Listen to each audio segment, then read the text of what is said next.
Hello friends, welcome to my YouTube channel Sonam Chemistry Classes.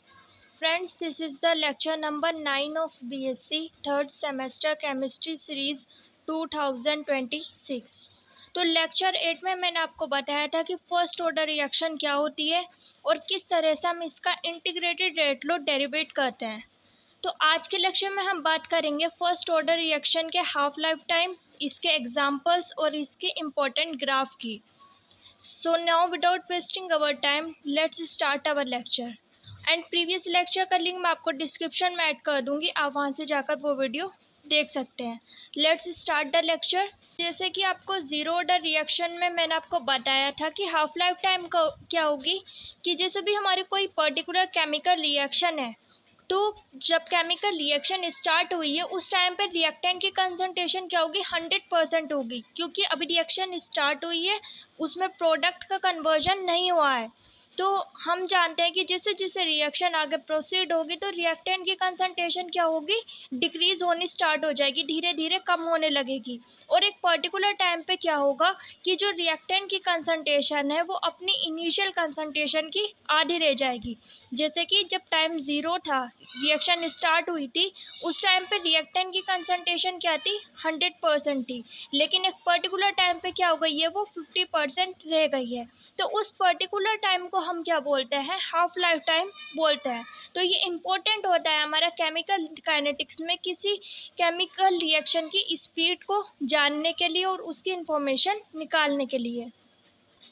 तो जैसा कि definition में लिखा है, the time required for the 50% of the decomposition of initial concentration of reactant is called half life time। यानी कि वो particular time जिसमें क्या हो, जो हमारी रिएक्टेंट की कंसंट्रेशन है वो अपनी इनिशियल कंसंट्रेशन की हाफ हो जाए, उसे हम बोलेंगे हाफ लाइफ टाइम।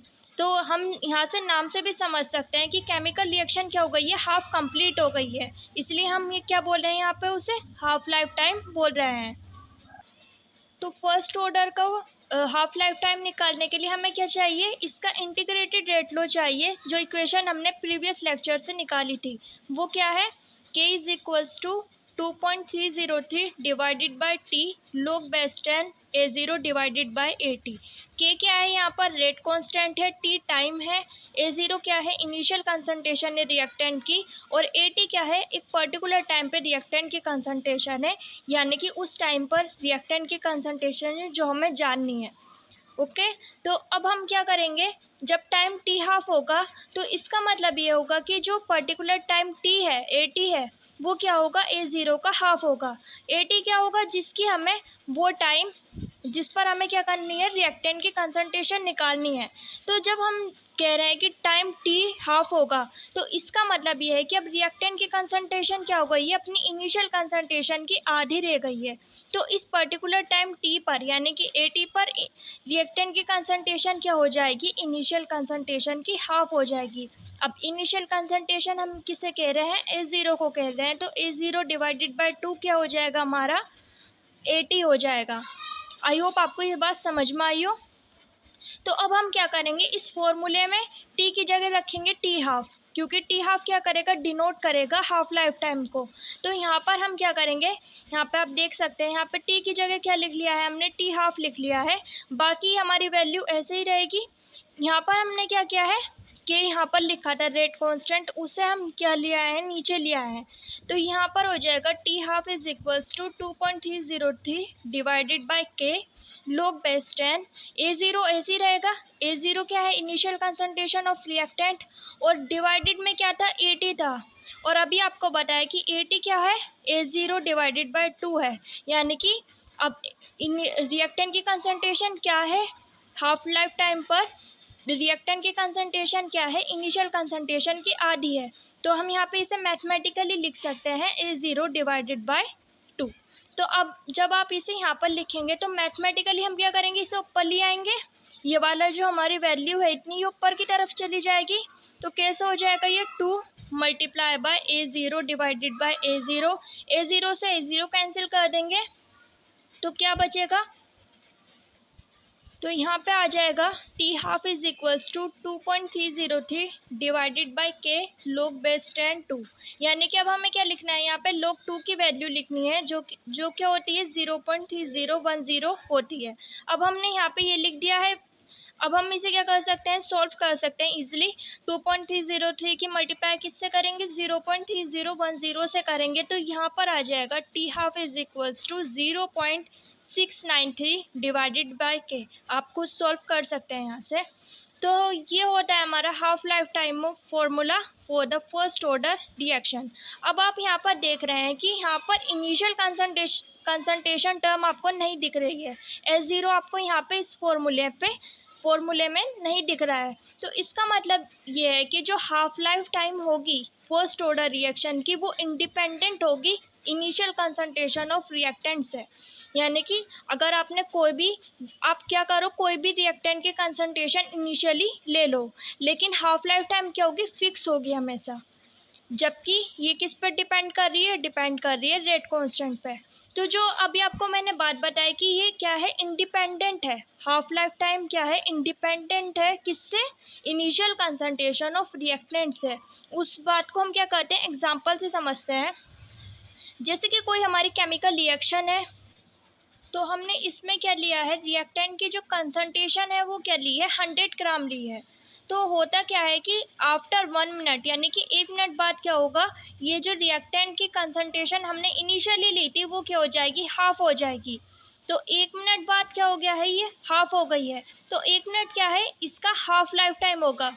अभी आपको बताया कि हाफ लाइफ टाइम क्या होता है। हाफ लाइफ टाइम वो पर्टिकुलर टाइम है जिसमें रिएक्टेंट की कंसंट्रेशन क्या हो जाती है, हाफ हो जाती है। तो आप देख रहे हैं यहाँ से 100 का 50 हो गया है। तो 1 मिनट, यानी कि 1 मिनट क्या है, यहाँ पर हाफ लाइफ टाइम है। अब आप देखेंगे कि और 1 मिनट बाद, यानी कि आफ्टर 2 मिनट, ये वाला जो 50 ग्राम था ये क्या हो गया है, 25 ग्राम में कन्वर्ट हो गया है। तो आप देख रहे हैं कि यहाँ पर भी क्या हो गया, 1 मिनट के अंदर, यहाँ पर 1 मिनट के अंदर 50 हो गया था। फिर आफ्टर डेट ये जो 50 है ये 25 में बदल गया है। और फिर क्या होगा, आफ्टर 3 मिनट, यानी कि इस 2 मिनट के बाद, 2 मिनट के 1 मिनट बाद क्या हो जाएगा, ये 25 किस में कन्वर्ट हो जाएगा, अपने हाफ में कन्वर्ट हो जाएगा, यानी कि 12.5 ग्राम में कन्वर्ट हो जाएगा। आप यहाँ पर एक चीज़ नोटिस करेंगे कि यहाँ पे क्या लिया था हमने, पहले 100 लिया था, फिर 50 हो गया, फिर 25, फिर 12.5। तो यहाँ पर क्या हो रहा है, 1 मिनट क्या है, यहाँ पर हाफ लाइफ टाइम है। कि हाफ लाइफ टाइम का मतलब क्या था कि रिएक्टेंट की कंसंट्रेशन जो हमने पहले ली थी वो क्या हो जाएगी, हाफ हो जाएगी। तो यहाँ पे 100 का 50 हुआ, अभी हमने 50 ले ली है। अब इस 50 का क्या हो जाएगा, 25 हो जाएगा 1 मिनट के अंदर। और फिर ये 25 क्या होगा, ये 12.5 में ग्राम में कन्वर्ट हो जाएगा।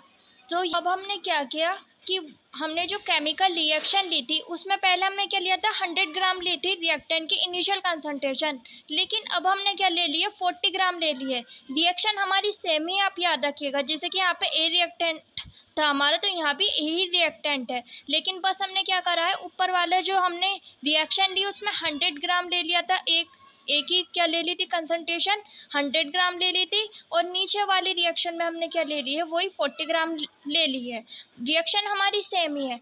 अब अभी आपको पता है कि हाफ लाइफ टाइम क्या होगी, फिक्स होगी। इसका मतलब है कि यहाँ पर इसका 40 का आधा होने में 1 ही मिनट लगेगा, क्योंकि ऊपर वाले के लिए भी क्या लग रहा था, 1 मिनट लग रहा था।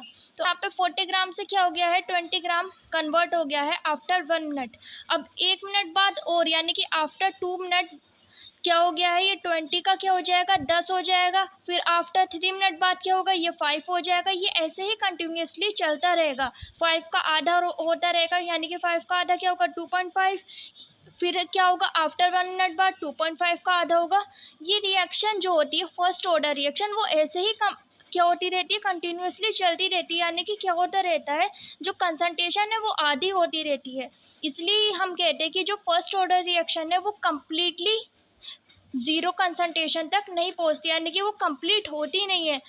उनमें क्या होता है कि जो रिएक्टेंट की कंसंट्रेशन है वो क्या होगी, कंटिन्यूसली आधी होती रहेगी हमेशा। इसलिए फर्स्ट ऑर्डर रिएक्शन, जितनी भी फर्स्ट ऑर्डर रिएक्शन होंगी वो कभी भी, उनमें आप कभी भी क्या कर नहीं होगा, रिएक्टेंट की कंसंट्रेशन ज़ीरो नहीं होगी। आई होप आपको ये बात समझ में आई हो। अब यहाँ इसी चीज़ को हम क्या कर सकते हैं, ग्राफ से समझ सकते हैं। तो जो अभी आपको मैंने बात बताई वो हम क्या करते हैं, कर सकते हैं, ग्राफिकली प्लॉट कर सकते हैं। यहाँ पर वाई एक्सिस पर क्या लिया है हमने, रिएक्टेंट की कंसंट्रेशन ली है, और एक्स एक्सिस पर हमने क्या लिया है, टाइम लिया है। तो अब क्या होगा कि जब रिएक्शन स्टार्ट हुई उस टाइम पर रिएक्टेंट की कंसंट्रेशन क्या होगी, मैक्सिमम होगी। तो यहाँ पर हम क्या कर लेंगे, इनिशियल कंसंट्रेशन लेंगे। आप देख सकते हैं यहाँ पे A0 से मैंने उसे डिनोट किया है। जैसे जैसे रिएक्शन प्रोसीड होगी वैसे वैसे रिएक्टेंट की कंसंट्रेशन क्या होगी, डिक्रीज होगी। लेकिन आप एक चीज़ नोटिस करेंगे कि यहाँ पर जो कर्व आ रहा है वो क्या हो रहा है, एक्सपोनेंशियल डिक्रीज हो रहा है। स्ट्रेट लाइन नहीं है कि वो क्या हो रही है, सीधा डिक्रीज हो रही है। यहाँ पर क्या हो रहा है, धीरे धीरे कम हो रहा है। जैसा भी आपको बताया कि यहाँ पर क्या होता रहेगा, हमेशा हाफ होता रहेगा। जितनी भी कंसंट्रेशन होगी रिएक्टेंट की वो क्या होगी, टाइम के साथ हाफ होती रहेगी। आई होप आपको मेरी बात समझ में आ रही हो। तो ये क्या होगी, एक्सपोनेंशियली डिक्रीज होती रहेगी, डिक्रीज होती रहेगी। और ये जो हमारा कर्व है ये कभी भी जाके ज़ीरो से नहीं मिलेगा। इसलिए यहाँ पर लिखा है the reactant concentration never reaches zero completely. किसकी बात हो रही है, फर्स्ट ऑर्डर रिएक्शन की बात हो रही है। तो ये काफ़ी इंपॉर्टेंट ग्राफ है आपके एग्ज़ाम के पॉइंट ऑफ व्यू से, या फिर competitive exams like JEE NEET और बाकी कम्पिटिटिव एग्ज़ाम के पॉइंट ऑफ व्यू से बहुत ज़्यादा इम्पोर्टेंट है ये पॉइंट भी और ये ग्राफ भी। अब बात करते हैं कुछ एग्जाम्पल्स की फर्स्ट ऑर्डर रिएक्शन के। तो पहला एग्जाम्पल है रेडियो एक्टिव डिके। तो जो हमारे न्यूक्लियर रिएक्शंस होती हैं वो मोस्टली क्या होती है, फर्स्ट ऑर्डर रिएक्शन होती हैं। तो यहाँ पर आप देख सकते हैं कि हमने क्या लिया है, कार्बन का एक आइसोटोप लिया है डेट इज़ 14C। तो ये क्या होगा, आइसोटोप कन्वर्ट होगा किस में, 14 नाइट्रोजन में कन्वर्ट होगा, और इस दौरान क्या होगी, हमारी बीटा रेडिएशन निकलेगी। तो ये क्या है, एक रेडियो एक्टिव रिएक्शन है, रेडियो एक्टिव डिके है, या फिर एक न्यूक्लियर रिएक्शन है। तो ये क्या है, फर्स्ट ऑर्डर रिएक्शन का एग्जाम्पल है। सेकंड क्या है, decomposition of hydrogen peroxide. Hydrogen peroxide क्या होता है, H2O2 is the hydrogen peroxide. इसमें क्या होगा, जो 2 मोल है H2O2 के वो क्या होंगे, कन्वर्ट होंगे 2 moles of H2O plus 1 mole of O2। तो ये काफ़ी इंपॉर्टेंट है कम्पिटिटिव एग्जाम की पॉइंट ऑफ व्यू से। लास्ट एग्जाम्पल है डिकम्पोजिशन ऑफ डाइनाइट्रोजन पेंटाऑक्साइड। तो डाइनाइट्रोजन पेंटाऑक्साइड क्या होता है, N2O5 is the dinitrogen pentoxide. इसमें क्या होगा, 2 mole of N2O5 is converting into 4 mole of NO2 plus 1 mole of O2। तो ये दोनों रिएक्शन ऑलमोस्ट सिमिलर हैं, लेकिन कॉम्पिटिटिव एग्जाम की पॉइंट ऑफ व्यू से बहुत ज़्यादा इंपॉर्टेंट है। इसमें आपको पूछा जाता है कि ये वाली जो दोनों रिएक्शन है ये कौन सी रिएक्शन का एग्जाम्पल है।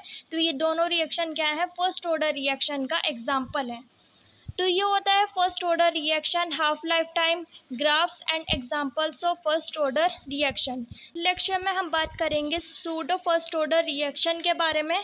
तो अगर आपको कोई भी डाउट हो इस लेक्चर से रिलेटेड आप मुझे कमेंट सेक्शन में लिखकर पूछ सकते हैं। और प्लीज़ आप मुझे बताइए कि आपको ये वीडियो कैसी लग रही है।